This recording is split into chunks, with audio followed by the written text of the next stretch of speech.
विमल पोलो जुबा केसरी, हर पल मनाओ केसरी त्योहार। पहला सवाल मैं हर्षवर्धन त्रिपाठी आपको दे रहा हूं और हर्षवर्धन त्रिपाठी लगातार ये कहते आ रहे हैं कि एसआईआर का विरोध जो लोग कर रहे हैं वो अपने निजी कारणों से कर रहे हैं। हालांकि वो ये जरूर कहते हैं कि आधार कार्ड मान्य दस्तावेजों की सूची में शामिल होना चाहिए था। हर्षवर्धन त्रिपाठी, पहला सवाल आपका है। हर्षवर्धन त्रिपाठी बोलिए। मानिक जी, एक तो ये मुझे आपने बताया नहीं था कि फॉर्मेट ये कुछ होने वाला है कि योगेंद्र जी के साथ हम लोग सवाल जवाब करेंगे। मुझे तो ये बताया गया था कि वोट चोरी पर डिबेट होनी है। हाँ। लेकिन ठीक है, योगेंद्र जी को आपने एक, चूंकि मैं समझ नहीं पा रहा हूँ किस अथॉरिटी से हम लोग योगेंद्र जी से सवाल करें, क्योंकि योगेंद्र जी कोई अथॉरिटी है नहीं। बिल्कुल और नहीं। उनके मन में भी वैसे ही सवाल जवाब है जैसे हम सबके मन में है। तो मैं नहीं समझ पाया कि योगेंद्र जी को आज आपने ये विशेष दर्जा क्यों दिया है, पहला। दूसरा, जब हम कह रहे हैं कि वोट चोरी और एसआईआर, तो मुझे तो बड़ा आश्चर्य हो रहा है कि योगेंद्र जी ने जो अभी कहा कि इंटेंसिव रिवीजन तो ठीक है, ये स्पेशल इंटेंसिव रिवीजन क्या होता है? और उसके बाद जो उन्होंने सवाल खड़े किए हैं, इसको जो लोग सुनेंगे उनको भी आश्चर्य होगा। वो कह रहे हैं कि इतने उम्र वाले पहली बार कैसे हो गए, इतने उम्र वाले पहली बार कैसे हो गए? 100 वर्ष के ऊपर की उम्र के लोग हैं। सवाल यह है कि क्या सचमुच सूत्रों को छोड़कर कोई जानकारी है आपके पास? वोट चोरी का पूरा अभियान जो चलाया गया, क्या वो देश में एक तरह का क्यास नहीं करने की कोशिश है? क्योंकि हम सब जानते हैं, और योगेंद्र जी तो मैं लंबे समय से इनको चुनाव विश्लेषक के तौर पर देखता रहा हूं, तो इन्होंने तो देखा है, वो 3% वाला स्विंग बताते थे, 5% वाला स्विंग बताते थे, हालांकि देश ने अब सब वो खारिज कर दिया। तो सवाल ये है कि वो सचमुच कोई ऐसा गंभीर कोई इनके पास है जानकारी, या सिर्फ एक अफवाह छोड़ देना है, एक हवा में कुछ संदेह सा एक पैदा कर देना है कि अच्छा नहीं नहीं भाई, अच्छा योगेंद्र जी इतना बढ़िया मीठा मीठा बोलते हैं, तो मुझे तो डर लग रहा है कि कहीं वो डायबिटीज वाला मीठा ना हो जाए योगेंद्र जी जैसे बोल रहे हैं। क्योंकि ये सुनने में तो बड़ा अच्छा लग रहा है कि योगेंद्र जी बोल रहे हैं, बड़ी गंभीरता से बोल रहे हैं, बिना प्रमाण के, बिना किसी एक भी तथ्य के आप जिस प्रक्रिया को दुरुस्त करने की बात हो रही है, उसको ऐसे सवाल क्यों खड़ा कर रहे हैं योगेंद्र जी? मेरे मन में ये सवाल। बहुत बढ़िया हर्षवर्धन जी, पहले सवाल का जवाब मैं अब दे दूं मैं। आपने कहा, क्योंकि आपने कहा कि योगेंद्र जी को किस अथॉरिटी से, तो सबसे पहली अथॉरिटी योगेंद्र जी को जो हमें लगा वो ये कि जब से ये एसआईआर शुरू हुआ है तब से योगेंद्र यादव जी ने इसके खिलाफ अपनी आवाज सोशल मीडिया पर उठाई, मीडिया में उठाई, और उसके बाद सुप्रीम कोर्ट गए।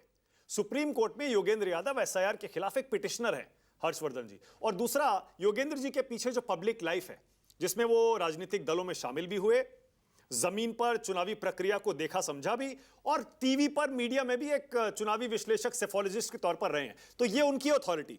अब जो दूसरा आपने कहा, बहुत बढ़िया आपने ये सवाल उठाया, बहुत ही अच्छा किया आपने, क्योंकि योगेंद्र जी आपका एक वीडियो भी वायरल है जिसमें शायद उसकी कुछ एक क्लिप लोग उठाकर वायरल कर रहे हैं कि देखिए योगेंद्र यादव जी ने भी मान लिया कि वोट चोरी का कोई सबूत है ही नहीं, और राहुल गांधी यूं ही बस वोट चोरी वोट चोरी वोट चोरी करके चल रहे हैं।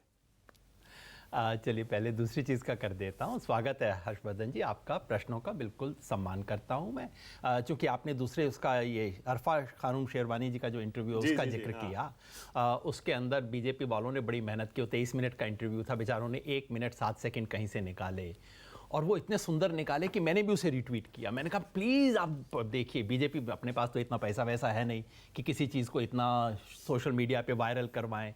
अब बीजेपी की आईटी सेल ने मेहनत करके इतना किया है, ट्वीट किया, तो मैंने सब लोगों से आग्रह किया कि सब कृपया इसको देखिए। मैंने सिर्फ इतना ही कहा, पहले वीडियो देख लीजिए, उसके बाद इनकी पोस्ट पढ़ लीजिए, क्योंकि जो वीडियो में खुद मैं कहता हूँ और इनकी पोस्ट पे जो लिखा है उसमें कोई संबंध नहीं है।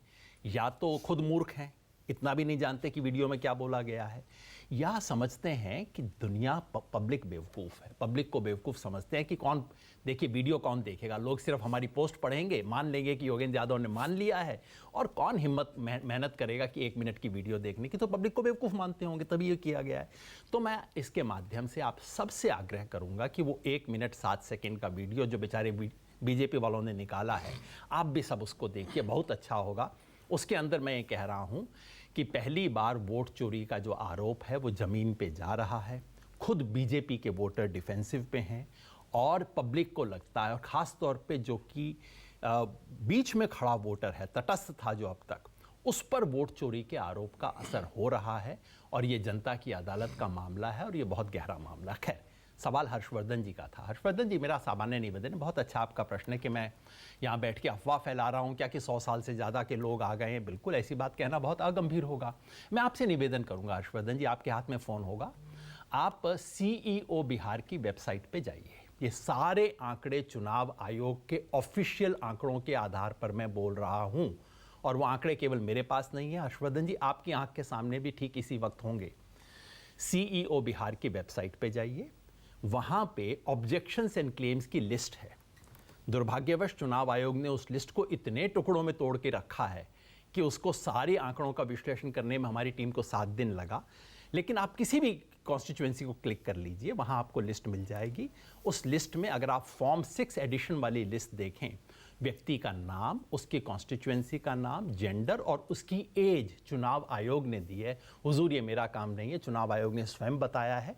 इसके अंदर उन्होंने लिस्ट, आप कहें तो मैं आपको अभी फटाफट वो लिस्ट व्हाट्सएप कर देता हूं, और इतना प्रोग्राम खत्म होने से पहले आप उसको डबल चेक करके मुझे बता दीजिएगा झूठ है या नहीं। मैं मानक जी को अभी व्हाट्सएप कर रहा हूं।